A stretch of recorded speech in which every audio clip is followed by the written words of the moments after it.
పాపకారి మీ అత్త వైషమ్మ పగదీర్చుకున్నదమ్మా సెల్లమ్మ కట్నము కావాలని ఓ సెల్లే కాని మాటలన్నరే వైషమ్మ నిన్ను చంపి నడికి సావురాను అని కాష్టాల గడ్డకు వెట్టిరాను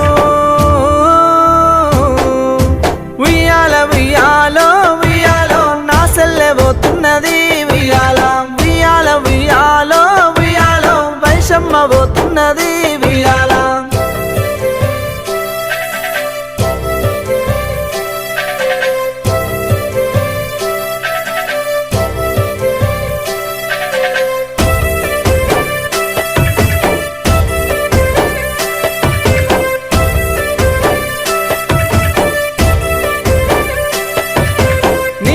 మరదల్లే నా సెల్లె